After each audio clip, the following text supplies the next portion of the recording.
മുംബൈയിൽ വേൾഡ് മലയാളി കൗൺസിലിന്റെ നേതൃത്വത്തിൽ HSC, SSC പരീക്ഷകളിൽ 85% മാർക്ക് വാങ്ങിയ കുട്ടികൾക്ക് സ്കോളർഷിപ്പ് വിതരണം ചെയ്തു. തുടർച്ചയായ 10ാം വർഷമാണ് അർഹതപ്പെട്ട കുട്ടികൾക്ക് തുടർ പഠനത്തിനായി സാമ്പത്തിക സഹായം നൽകുന്നത്.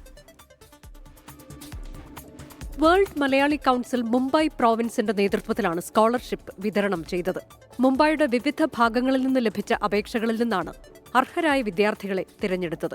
അന്ധേരി സാക്കിനാക്കയിൽ നടന്ന ചടങ്ങിൽ Mumbai province president KK Nambiar അധ്യക്ഷത വഹിച്ചു.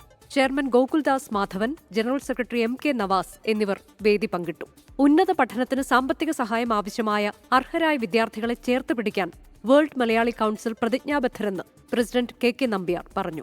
സാമ്പത്തികമായി പിന്നാക്കം നിൽക്കുന്ന കുടുംബങ്ങളിലെ കുട്ടികൾക്കാണ് വിദ്യാഭ്യാസ സഹായം നൽകി വരുന്നതെന്നും ഈ വർഷം 115 കുട്ടികൾക്കാണ് സ്കോളർഷിപ്പ് വിതരണം ചെയ്തതെന്നും ട്രഷറർ രാജേഷ് മാധവൻ പറഞ്ഞു. ചടങ്ങിൽ സൈക്കോളജിസ്റ്റ് ഐറിൻ ഡാനിയൽ കുട്ടികളുമായി സംസാരിച്ചു.